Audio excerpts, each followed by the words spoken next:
Bismillahirrahmanirrahim. Assalamualaikum warahmatullahi wabarakatuh. Sebelumnya perkenalkan, nama saya Selamat Widodo dengan NIM 3211911021. Pada kesempatan kali ini saya akan memberikan suatu penjelasan mengenai praktikum, yaitu reaksi esterifikasi pembentukan butil asetat. Nah, sebelum membahas terlalu dalam, alangkah lebih baiknya kita mengetahui apa sih itu reaksi esterifikasi. Nah, reaksi esterifikasi dapat dijelaskan secara singkat, yaitu suatu reaksi antara gugus asam karboksilat dan gugus alkohol, maka akan terbentuk produk suatu ester, gugus ester dan molekul H2O. Di sini digunakan asam karboksilatnya yaitu asam asetat dan alkoholnya yaitu butanol, sehingga nanti produk yang terbentuk suatu ester yaitu butil asetat dan molekul H2O atau molekul air. Di sini perlu diketahui suatu reaksi esterifikasi merupakan salah satu jenis reaksi reversible atau reaksi bolak-balik. Nah, dalam percobaan praktikum kali ini kita menggunakan dua metode, yaitu yang pertama metode ekstraksi dan yang kedua metode distilasi. Nah, metode ekstraksi itu apa sih? Metode ekstraksi adalah perpindahan massa komponen zat padat ke dalam pelarut, di mana perpindahan mulai terjadi pada lapisan antarmuka, kemudian berdifusi masuk ke dalam pelarut. Nah, yang kedua yaitu ada distilasi.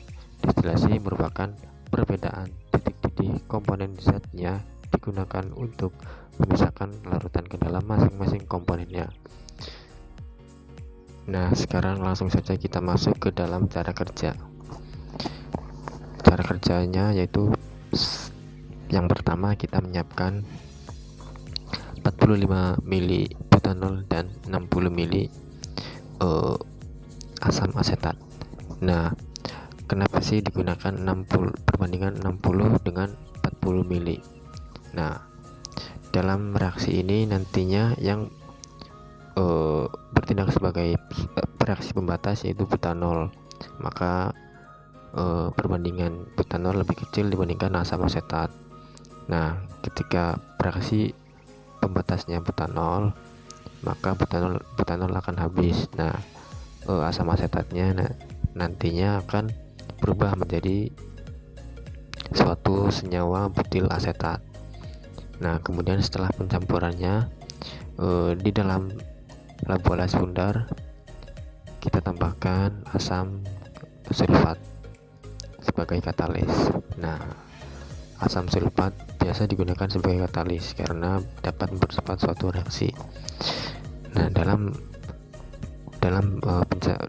penambahannya ini perlu diperhatikan kehati-hatian, karena asam sulfat bersifat eksoterm atau menyerap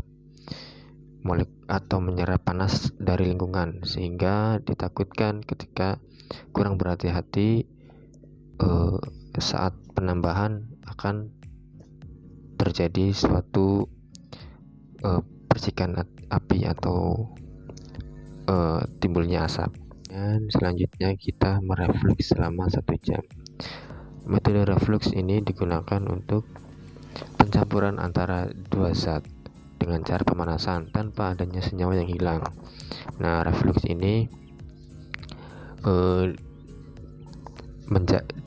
dijalankan dengan cara mendidihkan cairan dalam wadah dengan disambungkan kondensor, sehingga cairan yang teruapkan nantinya akan kembali mengembun ke dalam wadah. Nah, selanjutnya yaitu dituangkan campuran dalam 200 ml air dalam corong pisah. Kemudian dipisahkan lapisan ester dan airnya. Biasanya di sini lapisan atas yaitu ester dan lapisan bawah air. Ketika kita melihat massa jenis suatu ester dan air, maka ester lebih ringan dibandingkan massa jenis dari air, maka di sini ester akan berada di lapisan atas. Selanjutnya setelah dipisahkan, yaitu dicuci dengan 100 ml air dan diekstraksi dalam 25 ml natrium bikarbonat jenuh. Di sini penambahan natrium bikarbonat berfungsi untuk mengikat asam karboksilat yang tersisa dan menetralkan larutan dengan molekul air. Nah, tahap selanjutnya yaitu kita mendiamkan beberapa menit, kemudian dipisahkan lagi lapisan atasnya berupa ester. Nah, kita dapatkan lapisan atasnya, kemudian kita tambahkan menggunakan senyawa natrium sulfat. Di sini natrium sulfat berfungsi untuk menghilangkan molekul air dari ester. Kemudian tahap yang terakhir disaring dan didestilasi. Pada tahap destilasi ini digunakan suhu di antara 125 derajat Celcius sampai 135 derajat Celcius. Suhu ini digunakan karena titik didih dari suatu butil asetat yaitu 125 atau lebih tepatnya pada 126 derajat Celcius melihat dalam literatur yang ada.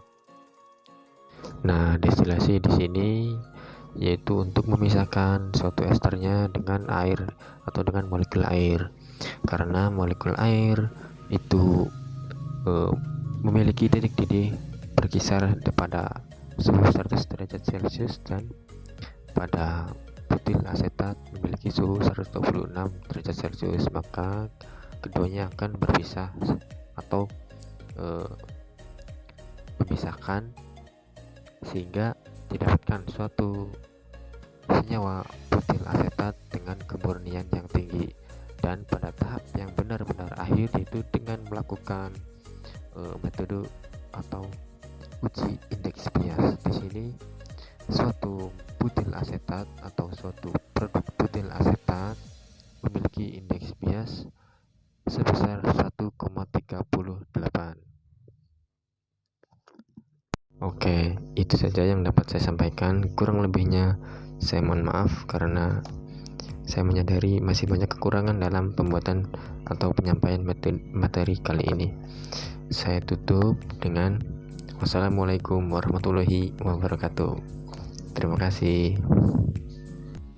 Kesan dan pesan yang dapat saya sampaikan berbarengan dengan terangnya rembulan pada malam hari ini. Yang pertama bersyukur dan yang kedua senang. Kenapa bersyukur? Karena dalam kondisi yang seperti ini saya dapat belajar praktikum kimia organik dengan cukup baik, dengan memahami berbagai materi-materinya. Dan yang kedua, senang karena bisa belajar reaksi-reaksi kimia organik yang menurut saya lumayan sulit.